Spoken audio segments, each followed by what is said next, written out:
Hola clase y bienvenidos a nuestro tema de hoy, tipos de muestreo. Este tema se encuentra en el capítulo 8 de su libro que les dejo abajo en la descripción la bibliografía. Así que, bueno, vamos a empezar. Muestra versus población. Primeramente, ¿por qué nosotros usamos muestra y no población si la población abarca todo el espectro y no deja nada al azar? Bueno, hay varias razones para eso. Principalmente tenemos el tiempo. Hay veces que una población puede ser tan grande que simplemente es inviable, que ser es inviable para nosotros tomarla toda porque tomaría demasiado tiempo y pues no. Y eso también tiene que ver con otro.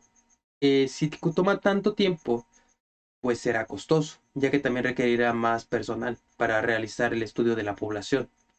Lo otro, que quizás no es tan claro en todos los tipos de muestra o de estudio, es la viabilidad.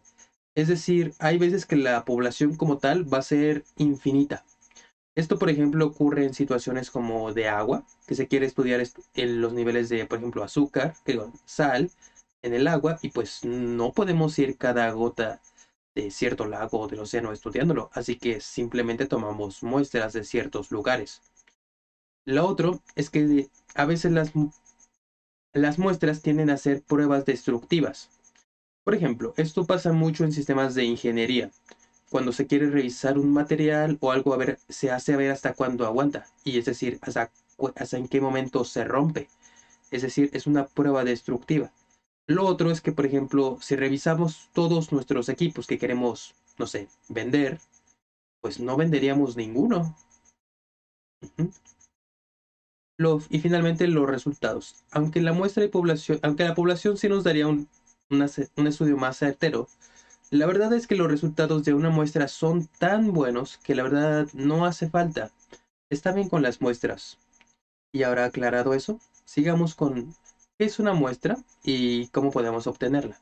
La primera y más sencilla de todas, incluso lo tiene en su nombre, es la muestra aleatoria simple.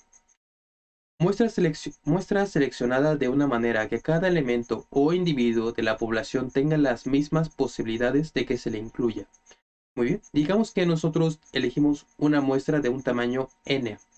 Entonces vamos a lanzar aleatoriamente cuál número es y así poder descubrir qué número nos toca. Y esto simplemente nos da lo único que tenemos que asegurarnos es que todos y cada uno de ellos tenga las mismas posibilidades. Vamos a verlo en un ejemplo. En este ejemplo yo voy a usar la población de la capital de San Luis Potosí, que actualmente tiene 829.229 datos del INEGI. Y digamos que esa población, tiene un registro, que en este caso es inventado, por supuesto. Entonces yo voy a seleccionar un número aleatorio entre 1 y 829.229 y ese proceso lo voy a repetir 1200, por ejemplo, una muestra de 1200 veces, lo repetiría 1200 veces. ¿Cómo podemos hacer esto? Con computadoras. Bueno, la función que ya nos da por defecto Excel en español es aleatorio.entre. Es decir, ponemos aleatorio.entre, punto de partida, que en este caso sería 1, y punto final, es decir, los rangos, que sería 829.229. La función en inglés es readBetween. ¿Mm? Ahora, hay un par de situaciones que ocurren con la muestra aleatoria simple. La más típica es que no siempre tenemos numerados nuestros tamaños de población. Entonces, si no tenemos numerados, podríamos numerarlos nosotros mismos, pero eso podría llevarnos tiempo, tal vez demasiado. En ese caso tenemos las muestras aleatorias sistemáticas. Es decir, se selecciona un punto aleatorio de inicio y posteriormente se elige cada quienésimo miembro de la población. ¿Y qué valor va a tener ese valor K? Bueno, va a ser nuestra población entre el número de muestras que queramos. Habíamos comentado que con el ejemplo de la capital de San Luis Potosí queríamos 1200 muestras. Entonces va a ser 829.229 entre 1200. Es 691, si no mal recuerdo. Aquí vamos a redondearlo a 700. Es decir, siempre va a haber una distancia de 700 entre cada valor que seleccionemos. Entonces, seleccionamos un número aleatorio. Muy importante, el número aleatorio tiene que ser menor al número quiagésimo. En este caso seleccioné 500 y voy a ir de 700 en 700 en 700. Y así voy a de tal forma que voy a juntar 1200 hasta llegar a los 829.200 entre ese rango. Ahora, muy importante, la población que se estudie no tiene que estar ordenada de alguna forma que les dé alguna característica. Por ejemplo, con edades, que estuviera ordenada de menor a mayor edades, no funcionaría porque entonces no sería una muestra aleatoria. Este sistema más que nada se utiliza para muestras que no tienen una característica que vaya ascendente o descendentemente. Ujú. Ahora, tanto la muestra aleatorio sistemático como el simple tiene un problema, y es que puede estar muy influenciada por grupos que tienen mucha más población que otras.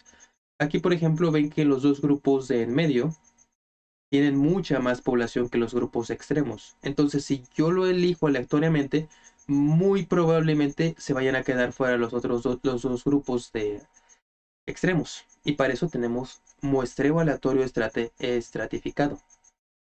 Una población se divide en subgrupos determinados estratos y se selecciona al azar una muestra de cada estrato. Ok, ¿para qué se hace esto? Básicamente es para sí tener una muestra aleatoria, pero asegurarse de que todos los grupos estén representados. Vamos a verlo en el ejemplo. Aquí, por ejemplo, tengo pobreza en el... es estado, perdón, es capital. En la capital de San Luis Potosí. Entonces yo tengo 356.568 datos de la Coneval y los voy a poner en diferentes grupos. Pobreza moderada, pobreza extrema, vulnerables por carencia social, vulnerables por ingreso, población no pobre pero no vulnerable.